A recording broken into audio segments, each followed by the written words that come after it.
आज का जो वीडियो होने वाला है वो स्पेसिफिकली होने वाला है नीट 2028 के लिए, उन बच्चों के लिए जो कि 11th क्लास में अभी जस्ट एंटर किया अपने 10th बोर्ड का एग्ज़ाम ख़त्म करके। सो ये वीडियो मैं उनके लिए इसलिए बना रहा हूँ क्योंकि बच्चों को मैक्सिमम बच्चों को गाइडेंस नहीं रहती 11th क्लास में हमें कैसे पढ़ना है। और ट्रस्ट मी कि 11th class is the most important class. अगर आपने 11th क्लास अपना बचा लिया तब आपको 12th में ऐसी वीडियो सर्च करने की ज़रूरत नहीं पड़ी जहाँ पे ऐसे बोलेंगे कि आपको 12th में 1 ईयर में कैसे नीट क्रैक करना है, 11th में 11th का बैकलॉग 12th में कैसे कवर करना है, या फिर how to crack NEET in 4 month 6 months या फिर 12 मंथ्स। ऐसी स्ट्रेटजी वीडियोस आपको नहीं देखने की ज़रूरत पड़ी अगर आपने अभी से इसी पॉइंट से 11th की प्रिपरेशन करना शुरू कर दिया है। सो अभी तक मैं आपसे एक्सपेक्ट करता हूँ कि आपके 10th बोर्ड के एग्ज़ाम्स ख़त्म हो चुके होंगे जब आप ये वीडियो देख रहे हैं। और अगर आप नीट के लिए एक्चुअली सीरियस हो तो अभी मैं आपको सच बता रहा हूँ कि आपको डे 1 जिस दिन आपका बोर्ड एग्ज़ाम ख़त्म हुआ है उसी दिन से आपको नीट के लिए प्रिपेयर करना शुरू कर देना चाहिए। मैं ये नहीं बोल रहा आपको पढ़ाई करना शुरू कर देना चाहिए। You should start preparing for the NEET, मतलब तुम्हारा माइंडसेट, तुम्हारी प्रिपरेशन, तुम्हारी स्ट्रेटजीज बनना शुरू हो जानी चाहिए फ्रॉम द डे जिस दिन तुम्हारा बोर्ड एग्ज़ाम 2 बजे ख़त्म हो, तुमने आराम किया 6-7 बजे तो अपने उसी दिन नीट की प्रिपरेशन के बारे में थोड़ा बहुत पढ़ना शुरू कर दियो, कहीं ना कहीं से वीडियोस देखना शुरू कर दियो, तुम ये डिसाइड करना शुरू कर चुके हो कि तुम्हें कौन सी बुक्स पढ़नी है फिर कैसा है, तभी तुम नीट के लिए सीरियस हो। मैं तुम्हें एक्चुअली बता रहा हूँ क्योंकि कंपटीशन बहुत हाई है। मैंने अपनी नीट 2022 में मेरी अंडर 5000 रैंक आई थी और मैंने भी अपनी नीट फर्स्ट अटैम्प्ट में क्रैक किया था। वो इसलिए क्योंकि मैं 11th से विजिलेंट था, मुझे पता था मुझे क्या मिस्टेक्स नहीं करनी है। मैंने वीडियोस देख रखे थे कि 11th में क्या मिस्टेक्स नहीं करनी है और मुझे ये पक्का पता था कि जिसका 11th अच्छे से चला गया वो 12th को मैनेज कर लेगा, क्योंकि नीट का जो सिलेबस है वो एक्चुअली में 2 साल में ही कवर करने लायक है। ड्रॉपर्स के लिए बहुत मुश्किल होता है, ये जो नीट का फ्रेश एस्पिरेंट्स होते हैं उनके लिए नीट का एग्ज़ाम 2 साल में करना is very very much possible. मैंने ऐसे बच्चों को देखा जिनके नीट जी 10th बोर्ड में 90% के स्कोर आया, जिनका 10th बोर्ड में 80% स्कोर आया, तब भी मैं I was shock to know कि उनकी नीट में अच्छी रैंक आई थी।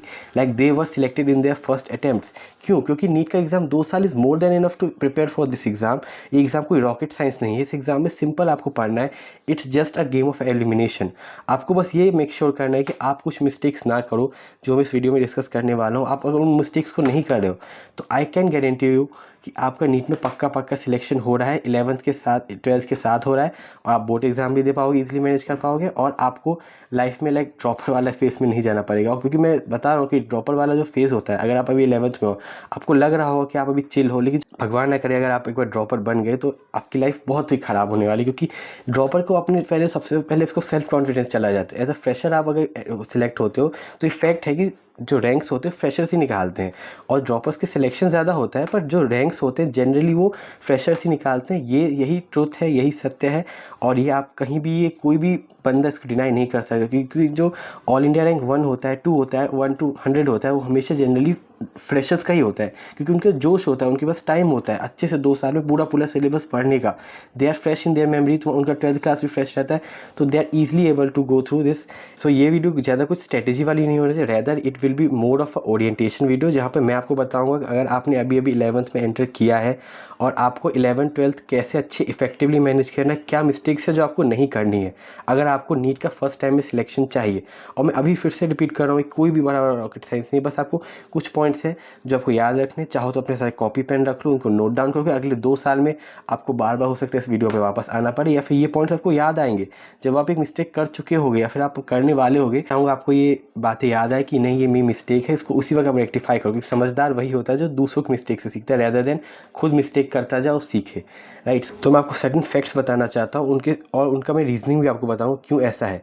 तो सबसे पहली बात है कि आपको रेडी रहना पड़ेगा कि जो 11th का सिलेबस है that is 5 times to 10 times tougher than 10th class का सिलेबस। अभी आपने 10th क्लास में अच्छे मार्क्स आए, आपके 95% आए, 99% आए, 90% जो भी आया, पर let me be clear point से आप लोग सेम स्टार्टिंग लाइन पे हो, क्योंकि मैं बता रहा हूँ 11th का सिलेबस बहुत बड़ा है कंपेयर टू 10th का सिलेबस। सबसे पहले मैं इस वीडियो में अगर आप इसको देख रहे हो तो मैं आपका माइंडसेट बनाना चाहता हूँ कि first be ready mentally that 11th का सिलेबस बहुत बड़ा होने वाला है, हमें बहुत ज़्यादा मेहनत करनी पड़ेगी compare to 11th 10th class. और ये भी आपको मेक श्योर कर सकता हूँ कि अगर आपने 11th अपना बचा लिया इस नीट के प्रिपरेशन में, अगर आपने 11th का सिलेबस 11th में भी ख़त्म कर लिया, तब भी आप वे अहेड होंगे कंपेयर टू जो दोस्त जो कि 12th में अपनी प्रिपरेशन शुरू करें, 11th के मिड में प्रिपरेशन शुरू करें। इनफैक्ट आप 11th के मिड से भी अगर आपने प्रिपरेशन शुरू करें तो ईजिली आप नीट को क्रैक कर सकते हैं। यार ऐसे करने को तो यार 6 मंथ में लोग नीट क्रैक करते हैं, पर यहाँ पे आपको ना खून के आंसू नहीं निकलेंगे। आप आराम से एंजॉय करते हुए रोज़ के 7 से 8 घंटे पढ़ते हुए आपको कोई लोड नहीं रहेगा, आपका रोज़ का काम रोज़ होगा और आप आराम से अपना सिलेबस कर पाओगे। नेक्स्ट जो आपको समझना है कि जेईई और नीट में जो बेसिक डिफरेंस वो ये है कि जो जेईई का पेपर है वो आप एक समंदर समझ लीजिए, समंदर की गहराई में आप कितना जा सकते हैं ये आपसे जेईई का पेपर मांगता है कि आप इसमें कितना डेप्थ में आपको चीज़ें आती हैं। आपको कम चीज़ें आए, आप उस समंदर को ज़्यादा कवर मत करिए, आप उस सी को ज़्यादा कवर मत करिए, पर आपको उसकी गहराइयों के बारे में पता होनी चाहिए। आपको चीज़ें जितनी आती है उसको अच्छे डेप्थ में आपको आना चाहिए। बट रेदर जो नीट का पेपर है आप समंदर को कितना सुपरफिशियली कितना आप ज़्यादा कवर कर सकते हो। तो नीट का जो सिलेबस होता है क्वेश्चन ईजी होते हैं, हर एक से बन जाए। 720 इसलिए आते हैं बच्चों के, पर आपको जो विड्थ है आपको विड्थ कवर होना, उसी में बच्चे फेल कर जाते हैं क्योंकि इसमें बहुत बड़ा सिलेबस है और आप उतनी कंसिस्टेंसी रोज़ का रख ही नहीं पाते मैक्सिमम बच्चे, तो धीरे धीरे करके वो एलिमिनेट होते जाते हैं। तो आपको ये समझना है नीट का paper it's rather a game of elimination की रैदर देन सिलेक्शन, कि आपको सिलेक्शन देखने में ऐसा लगता है कि नीट का पेपर इजी है हम कर लेंगे, पर जब 2 साल रोज़ के 7 से 8 घंटा पढ़ने की बात है then things get tougher, right. जैसे मैं आपको बोलूँ कि आप आज एक दिन आप 7 से 8 घंटा पढ़ो, आप कोई पढ़ लेगा, 10 दिन पढ़ो पढ़ लेगा, 1 महीने पढ़ो तब भी पढ़ लेगा, लेकिन जब बात 2 महीने 3 महीने 7 से 8 घंटा रोज़ पढ़ने की बात आए तब चीज़ें मुश्किल होने लग जाती हैं। क्योंकि आपको हर एक दिन ऐसा नहीं हो सकता आप किसी ने आपकी तबीयत खराब, किसी से आपका मन ना हो, किसी से आपको कोई फंक्शन आ जाए, जिससे आपको कुछ फंक्शन आ जाए या फिर आपको कहीं बाहर जाना पड़े, तब भी आप अपने दिन से टाइम मैनेज कर रहे हो कि आप 5 घंटे से 6 घंटे एटलीस्ट पढ़ पाओ। या फिर कोई ऐसा दिन भी आ सकता है कि आपके दिन में जब आपको पढ़ने का बिल्कुल मन ना करे तब भी उस दिन आपने 4 से 5 घंटे की पढ़ाई पुल आउट की। तो ऐसे करके आपको रोज़ कंसिस्टेंट रहना है। इस गेम में वही टिका रह जाएगा जो कि कंसिस्टेंट रहेगा थ्रू आउट द जर्नी। अब आप नीट 2024 का पेपर देखिए, नीट 2025 का पेपर ज़मीन आसमान का फ़र्क है। 24 का पेपर बहुत इजी माना जाता है, 25 का पेपर पिछले 10 या 15 सालों में सबसे टफेस्ट माना जाता है। वहाँ पे कट ऑफ ड्रॉप भी करता है, पर इन दोनों सिचुएशन में एक चीज़ कॉमन है कि जो टॉप के बच्चे हैं, टॉप 1% बच्चे वही सिलेक्ट हुए हैं। हो सकता है कि जो टॉप 2% 3% पर उनको मौका मिला हो नीट 2024 के पेपर ऊपर जाने का, या फिर जो बच्चे हैं टॉप 1% वो स्लिप आउट कर गए हो नीट 2025 का पेपर देख के पैनिक कर गए हो। तो इससे थोड़ा बहुत वेरिएशन आता है, पर आप मानिए कि आपका अगर सिलेबस कंप्लीट है तभी आप इस नीट के पेपर में at least you are counted other paper, वरना आपके लिए चीज़ें बहुत मुश्किल होने वाली है। तो मैं अभी से आप 11th में अगर हो तो आपको अभी से अवेयर कर देता हूँ कि आपको बिल्कुल चीज़ें लाइट नहीं लेनी है। ऐसा कोई दोस्त बोल रहा है कि भाई पढ़ाई नहीं करते हैं, अभी तो 11th शुरू हुआ है, थोड़ी बहुत पढ़ाई कर लेंगे रोज़ का, या फिर रोज़ के 2 घंटे 3 घंटे पढ़ाई करें, अभी हमें easy take it easy on yourself, या फिर बहुत आराम से शुरू करते पढ़ाई। तो मेरा स्टार्टिंग से माइंड सेट था अभी से ही जान लगानी, अभी से we need a head start, ताकि हम अपना सिलेबस जल्दी ख़त्म कर पाए। 11th में स्टार्टिंग की जो फेज़ है वहाँ पे सब आपको बच्चा समझ के धीरे धीरे पढ़ाते हैं, तो आपको अपना सिलेबस जल्दी कंप्लीट करना है कंपेयर टू अदर्स, तभी आप इन टॉप 1% में आ पाओगे। मतलब आपको 100 में से एक रहना है, एटलीस्ट 100 में से एक रहना है। और जब भी टॉप 5000 टॉप 10,000 रैंक्स की बात आती है तब तो और भी आपका कॉम्पिटिशन बढ़ जाता है, वहाँ आपको 1000 में से 5 बनना होता है। तो कॉम्पिटिशन बहुत ज़्यादा टफ है, पर इतना भी टफ नहीं, you just need to avoid certain mistakes. Books to use में अगर मैं पूछूं तो मैं बोलूँगा आपका कोचिंग का material almost more than enough है। अब जो कहने को कुछ भी मटेरियल मोर देन इनफ नहीं, क्वेश्चन वो लोग पूछेंगे ऐसा क्वेश्चन पूछ सकते हैं कि जो आपको कहीं से ना बने। बुक्स की बात करूँ कौन सा मटेरियल आपको यूज़ करना है, तो 11th में भी आप हो तो आपको मन करेगा कि आप क्रोटोव, इरोडोव या फिर सेंगेज की बुक्स उठाएं। इनफैक्ट मैंने फिजिक्स में सेंगेज की बुक पढ़ने की कोशिश की थी, DC पांडे पढ़ी थी मैंने कैनेमेटिक्स में, पर अभी मैं जब लुक बैक करता हूँ मुझे लगता है कि मुझे उतना सब पढ़ने की ज़रूरत नहीं थी। हाँ, मेरे 11th में जब मैंने फिजिक्स इससे पढ़ी, DC पांडे से पढ़ी, HC वर्मा से पढ़ी, तो फिजिक्स में इंटरेस्ट आया जो कि सबसे इंपॉर्टेंट था। पर बाद में मैंने धीरे धीरे करके इन चीज़ों को ड्रॉप आउट कर दिया, क्योंकि मुझे खुद अकल थी कि भाई ये चीज़ें इतनी इंपॉर्टेंट नहीं है नीट के लिए। हमें सिर्फ HC वर्मा के जो एग्जाम्पल क्वेश्चन उतने भी कर लो तो तुम्हारे कंसेप्ट खुल जाएंगे दिमाग के और तुम आराम से क्वेश्चंस कर पाओगे। अब तुम जी एडवांस के क्वेश्चन कर रहे हो तो फिर वहाँ पे कोई मतलब नहीं है। तो तुम्हें अपने रिसोर्स को बहुत वाइजली चूज़ करना, आपको स्मार्ट वर्क के साथ हार्ड वर्क कंबाइन करना है। सिर्फ हार्ड वर्क करने से नहीं होगा। अगर कोई पूछे कि रोज़ 14 घंटा पढ़ाई करूँगा तो हो जाएगा सिलेक्शन, मैं बोला कोई गारंटी नहीं। कोई बोलता है कि रोज़ के 5 घंटा पढ़ाई करके मैं सिलेक्शन ले लिया, ऐसी भी केसेस हैं। तो दोनों चीज़ें पॉसिबल है, बस आपको डायरेक्शन और मेहनत दोनों जब एक साथ हो तभी आपका सिलेक्शन होगा। एक वेक्टर होता है इसमें मैग्नीट्यूड भी हो, एक डायरेक्शन भी हो, तभी आपका सिलेक्शन हो सकता है। नेक्स्ट आपको एनसीईआरटी, बायोलॉजी में एनसीईआरटी को बिल्कुल इग्नोर मत करना है। अभी तुम 11th क्लास में, तुम्हें लगेगा, मन करेगा कि मैं इतना सब पढ़ सकता हूँ, मैं मॉड्यूल पढ़ सकता हूँ, मुझे मॉड्यूल को पढ़ने के बाद मुझे ऐसे क्वेश्चंस बन रहे, वो बन रहा है। आखिरी में आपको इतनी चीज़ें याद रहनी बहुत सारी मुश्किल होगा, या फिर आप चीज़ों को रिटेन नहीं कर पाओगे, रिवाइज नहीं कर पाओगे। तो 11th में अगर आओ तो मैं आपसे बोलूँगा कि आप 5 से 6 रिविजन, एटलीस्ट 5 से 6 रिविजन एनसीईआरटी के करके रखो। किसी भी फॉर्म में आप मॉड्यूल्स में भले पढ़ लो या फिर उसको बाद में फिर एनसीईआरटी में ट्रांसफ़र कर लो, पर आपका 11th में आपकी 11th स्ट्रांग होनी चाहिए। आपके जब 12th स्टार्ट हो उसके बाद आपके दिमाग में कोई बैकलॉग नहीं होना चाहिए कि आपका 11th रह गया या फिर 11th में ये टॉपिक रह गया। आपको 11th बहुत स्ट्रॉन्ग कर लेनी है। अगर आप टॉप रैंक्स को टारगेट कर रहे हो तो आपको 11th के साथ 11th में ही 12th का भी थोड़ा सिलेबस ख़त्म करना होता है, वो आप अपने कोचिंग वाले आपको करवाते जाते हैं उसके हिसाब से ही। नेक्स्ट चीज़ जो आपको समझनी चाहिए, सबसे ज़्यादा इंपॉर्टेंट है, अभी अब 11th में आप उसकी इंपॉर्टेंस नहीं समझोगे कि रोज़ का काम रोज़ करना है। अब मैं जब अपने कोटा में था, मैं अपने ऑनलाइन बैच से प्रिपेयर कर रहा था, एक जहाँ से भी कर रहा था, मुझे एक चीज़ सुनने को हर एक से मिली कि रोज़ का काम रोज़ करना है। दिस सिंपली मीन्स कि आज आपको जितना भी पढ़ाया टीचर ने, मान लो आपको एनसीईआरटी में 7 पेजेस पढ़ाए हैं एनसीईआरटी के, या फिर आपको फिजिक्स में 1/3 ऑफ द सिलेबस पढ़ाया है किसी भी चैप्टर का, तो आपको वो काम आज ही कर लेना है। कल के लिए कुछ भी नहीं रखना है। आज का काम आज ही ख़त्म हो जाना चाहिए। कल से नया चैप्टर पढ़ाएंगे तो उसको मैं कवर करूँगा। ऐसे क्या होता जाएगा, आप रोज़ का काम रोज़ करोगे तो आपको किसी भी तरह का बैकलॉग नहीं बनेगा। इनफैक्ट आप संडे को अपनी चीज़ों को रिवाइज भी कर सकते हो। तो आपको ये मेक श्योर करना है कि आप 11th में हो तो आपको किसी भी तरह का बैकलॉग नहीं बने। आराम से ये लोग सिलेबस कवर करवाते हैं, क्योंकि देखो ड्रॉपर बैच को तो 11th 12th दोनों एक साल में कवर करवाया जाता है। आपको धीरे धीरे इन डेप्थ का सिलेबस आराम से एक साल में पढ़ाया जाता है। This is very very doable. और आपको ये मेक श्योर करना है कि आप 11th का सिलेबस 11th में ही ख़त्म करें। और अगर आप टॉप रैंक्स को टारगेट कर रहे हो तो आप ये मेरी बात याद रख लो कि आपको स्पून फीडिंग की आदत छोड़नी होगी, कि आपको कोचिंग आपको इतना इतना पढ़ा रहा है, मैं इतना इतना ही पढ़ूंगा। नहीं, आपको ये याद रखना है कि आपको कोचिंग आपको जितना पढ़ा वो तो सही है, पर आपको अपनी साइड से एफर्ट्स डालना है। आपको देखना है कि आपको टीचर आपको पढ़ा रहा है, क्या वो आपकी नीट के क्वेश्चन से बन रहे हैं। अगर नहीं बन रहे तो किसी और टीचर पर स्विच करो, कहीं और से पढ़ो। आपको अगर समझ नहीं आ रहा, ज़बरदस्ती उससे सीखने की कोशिश मत करो कि मैंने यहाँ पे फीस दी है तो मैं इसी से सीखूंगा। आपको अगर आपको बेटर टीचर कहीं से भी मिल रहा है, ऑनलाइन फ्री एजुकेशन से मिल रहा है। मुझे अलग पांडे सर का इक्विलिब्रियम चैप्टर फिजिकल केमिस्ट्री में अच्छा लगा कंपेयर टू माय एलएन के टीचर्स, तो मैंने उसी से पढ़ा। उन्होंने 7 दिन का सिलेबस एलएन वालों ने रखा था इक्विलिब्रियम खत्म करने का। मैं एक दिन रात को बैठा, पूरा का सिलेबस पूरा वीडियोस देख डाले, अगले 2 दिन में थ्योरी रिवाइज की, अगले 3 दिन में मैंने क्वेश्चंस लगा लिए।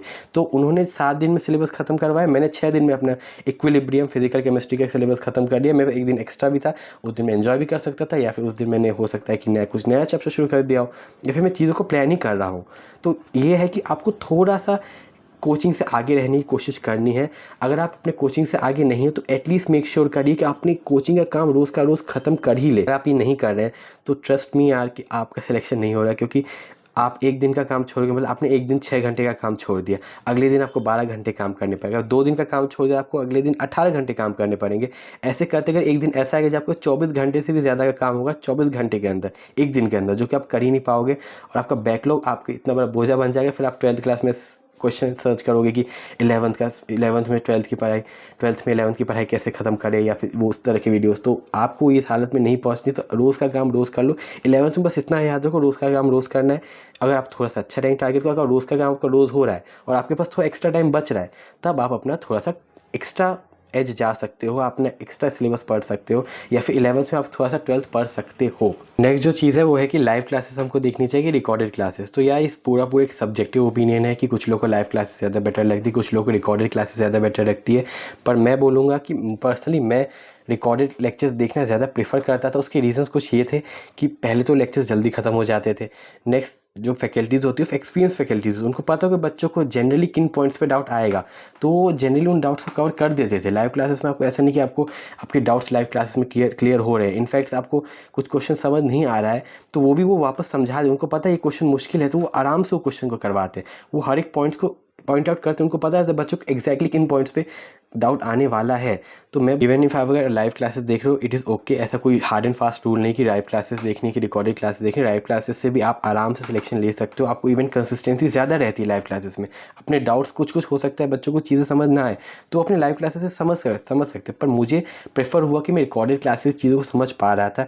मेरे पास अपना जो 2 घंटे का लेक्चर मैं आराम से 1 घंटा 1.5 आवर्स में ख़त्म कर पा रहा था, तो मैं अपने कुछ टाइम अपने लिए बचा भी पा रहा था, जिसमें शायद मैं अपने उसको चीज़ों को वापस रिवाइज़ कर पाऊँ या फिर कुछ और चीज़ कर पाऊँ। तो ये एक पर्सनल ओपिनियन है कि भाई लाइव क्लासेस बेटर है कि रिकॉर्डेड क्लासेस। वैसे ही नोट्स बनाने की बात आती है, तो मैं तो भाई मैंने नोट्स नहीं बनाए थे अपने 11th-12th में पूरे भी, मैंने शॉर्ट नोट्स बनाए थे। कुछ चैप्टर्स के मैं लाइव एलएन के ऑफलाइन सेंटर्स में जाके पढ़ाई की थी, तो वहाँ पे मैंने नोट्स बनाए थे। स्टार्टिंग कहीं कहीं मैंने नोट्स बना लिए थे, तो वो 10 to 20% होगा। 80% सिलेबस मैंने अपने पीडीएफ से एनोटेशंस जो भी मुझे मिलते थे फिजिक्स वाला या एलएन से कहीं से भी, तो मैं उससे पढ़ता था, रेदर देन कि मैं उन नोट्स बना सुंदर सुंदर नोट्स बनाऊँ और समझ कुछ आ नहीं रहा है। तो क्योंकि मेरे 9th में एक टीचर ने बहुत अच्छी बात, जब वो केमिस्ट्री पढ़ा रही थी, तो बच्चे नोट डाउन कर रहे चीज़ों को। मैम ने बहुत अच्छी बात की जो आज तक मैं दिमाग में रखा हूँ कि यहाँ ये पेपर में लिखने से नहीं होगा, यहाँ लिख के रखना पड़ेगा, क्योंकि यही तुम अपने साथ ले सकते हो, वो पेपर नहीं ले जाओगे। तो भाई समझना is way more important than कि तुम लिख रहे हो। अगर आपको लग रहा है नोट्स मत बनाओ, उसको समझने की ज़्यादा कोशिश करो। हो सकता है आपको नोट्स बनाने वाला पर्सन हो तो आप बाद में उसके नोट्स बनाओ, पर ये भी आपके लिए हेक्टिक हो सकता है। तो अभी से आप 11th में तो आदत डाल लो कि आप एनोटेशन को समझ पाओ या फिर उसको प्रिंट आउट ले लो। तो आपको जितना अपना टाइम बचा है वो पैसिव लर्निंग से टाइम बचाना है, आपको एक्टिव लर्निंग की तरफ जाना है। अगर आप क्लासेस अटेंड करो, आपको टीचर ने कुछ क्वेश्चन दिया, आपने उसको पॉज के खुद सॉल्व करके देखा कि आपसे बन रहा है कि नहीं, या फिर आप अपना टाइम मैक्सिमम बचा रहे हो, आप पैसिव लर्निंग की तरफ नहीं जा रहे हो कि सुंदर सुंदर नोट्स बना रहे हो, कलर कर रहे हो, तो आपके पैसिव लर्निंग में काउंट होगा। आपको लग रहा है पढ़ाई कर रहे हो पर आप एक्चुअली पढ़ाई नहीं कर रहे हो। नेक्स्ट जो मिस्टेक आपको 11th में नहीं करनी वो ये है कि बच्चे क्वेश्चन प्रैक्टिस नहीं करते हैं बिल्कुल भी। मैं आपको स्टार्टिंग से बोलूँगा कि आप उस चैप्टर को तभी कंप्लीटेड मानिए जब आपने उस चैप्टर के क्वेश्चंस प्रैक्टिस कर रखे हैं, है ना। और दूसरा चीज़ मैं आपको बोलूँगा कि आपको रोज़ मॉक टेस्ट, जितना भी आपको जो भी मॉक टेस्ट आ रहा है, even if you are not prepared, आपकी जो भी रैंक, आप इस डर से मत मॉक टेस्ट छोड़िए कि आपके कम रैंक आएंगे, क्योंकि यहाँ के आपकी रैंक कोई नहीं पूछ रहा है। मुझसे कोई नहीं पूछ रहा है मैं मॉक टेस्ट में कितने नंबर है, इनफैक्ट मेरे 700 आए या फिर 500 आए, कोई मुझसे नहीं पूछ रहा। नीट का स्कोर मैटर करता है, तो ये आपके लिए ही पेपर बनाएगी। मॉक टेस्ट, इनका नाम इसलिए मॉक टेस्ट रखा गया है क्योंकि आपको टेस्ट करने के लिए बनाया, आपकी जो कमियां हैं उनको देखने के लिए बनाया गया है। और आपको एक भी मॉक टेस्ट, मैंने 11th में अपना एक भी मॉक टेस्ट नहीं छोड़ा। 12th में मुझे एक मॉक टेस्ट छोड़ना पड़ गया था क्योंकि मेरी तबीयत ख़राब थी। बाकी मैं पूरे 11th-12th में एक भी मॉक टेस्ट नहीं छोड़ा, और मुझे नहीं लगता किसी भी टॉपर ने एक भी मॉक टेस्ट छोड़ा होगा, अनटिल अनलेस कोई जेन्युइन रीज़न हो। नेक्स्ट जो चीज़ आपको दिमाग में गांठ बांध लेनी है वो ये है कि दूसरों को फॉलो करना बंद करो। दूसरे जो करने ज़रूरी नहीं कि वो सही हो, ज़रूरी नहीं कि उसने सिलेक्शन ले लिया हो तो वो सही कर रहा है। आपके रास्ते उसके रास्ते अलग हो सकते हैं, क्योंकि एक पॉइंट से ए पॉइंट से बी पॉइंट तक पहुंचने के इनफाइनाइट रास्ते हैं। हो सकता है वो चीज़ें आपको सूट ना, क्योंकि पाँचों उंगलियाँ अलग है, सबके अपने तरीके हैं, सबके अपनी स्ट्रेंथ्स है, सबके अपनी वीकनेसेस है। मैं कोटा में गया तो मैं देखा कोई अपना 6 घंटा पढ़ाई कर रहा है, कोई है जो सुबह 6 बजे से 12 घंटे तक लगातार 6 से 12 लगातार बैठता है सुबह, कोई रात में जग के 4 बजे तक पढ़ता, कोई सुबह उठ के 4 बजे से पढ़ाई करना शुरू कर देता था। मैं सबको फॉलो करने की स्टार्टिंग में कोशिश की, क्योंकि इंसान इनसिक्योर होता है, उसको लगता है कि हाँ यार मैं भी ये करूँगा तो होता है मेरा भी सिलेक्शन हो जाए। पर इवेंचुअली मुझे समझ आया कि मेरा तरीका ही बेस्ट है, मुझे जैसा मुझे होगा कंफर्टेबल उसके हिसाब से पढ़ाई करना है मुझे। आपको बस उनसे एक इंस्पिरेशन लेनी, वो ये है कि वो जितना पढ़ाई कर रहा है मुझे उससे ज़्यादा पढ़ाई करना है। अगर वो 5 घंटे पढ़ाई कर रहा है, 10 घंटे पढ़ाई तो मुझे 16 घंटे पढ़ाई करने की कोशिश करनी है। उससे ज़्यादा आपको किसी भी इंस्पिरेशन नहीं लेनी है। और कोई अगर कुछ आपको बोल रहा है, कोई एडवाइस दे रहा है, या फिर आपने किसी कुछ नया सीखा तो अपने हिसाब से इम्प्रोवाइज़ करके अपने हिसाब से इंप्लीमेंट करिए। ऐसा नहीं कि एज इट इज़ आपने उसको कॉपी कर लिया। वो एनसीईआरटी के नोट्स बना रहा है तो आप भी एनसीईआरटी पूरा छापना शुरू कर दिए। आपने उससे कुछ सीखा, ठीक है, एनसीईआरटी के नोट्स बना रहा है, मैं भी एक ऐसे नोट्स बनाऊंगा जिसमें मैं अपने शॉर्ट फॉर्मूलेज बना के रखूँगा। तो आपको ये हमेशा कुछ पॉइंट्स पर आपको इनसिक्योरिटी लगे कि मैं जो कर रहा हूँ वो गलत है, मेरा रास्ता गलत है। और हो सकता है जेन्युइनली वो रास्ता गलत भी हो, लेकिन आपको हर एक पॉइंट पे बार बार अपनी स्ट्रेटजीज चेंज नहीं करनी। एक बार आपको सोच लेना है, आराम से बैठो, 1-2 दिन सोचो कैसे पढ़ोगे, कहाँ से पढ़ोगे, कितना पढ़ोगे, सुबह उठ के कितने बजे पढ़ोगे, सुबह कितने बजे उठोगे, रात को कितने बजे सोओगे, अपने इस टाइम को फिक्स कर लोगे। और उसके बाद अपनी पढ़ाई को, अपनी स्ट्रेटजी को बिल्कुल मत बदलो। नेक्स्ट, बहुत लोगों को डाउट आता है कि यार मुझे अपनी फिजिक्स अच्छी करनी तो मुझे बायो ले लूँ या मैथ्स ले लूँ। आपको अपना एक लक्ष्य क्लियर होना चाहिए, क्योंकि नीट का एग्ज़ाम निकालना है। आपने सोच लिया, आप 11th में आ चुके, आपने सोच लिया आपको नीट का एग्ज़ाम करना है। ऐसे नहीं कि आप नीट भी दोगे, जेईई भी दोगे, एनडीए भी दोगे, अनटिल सब बहुत अच्छे हो पढ़ाई में, तो मैं रिकमेंड करूँगा कि भाई पीसीबी ले लो, इतना ही बहुत भारी लगता है करने में।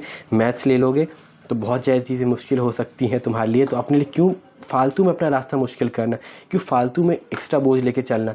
जब आपको फिजिक्स, नॉर्मल फिजिक्स में आपको बेसिक मैथ्स पढ़ाया जाएगा, तो आप ये चीज़ की टेंशन मत लो कि मैं अगर पीसीएमबी ले लूँगा तो मेरी फिजिक्स बहुत ज़्यादा स्ट्रॉन्ग हो जाएगी।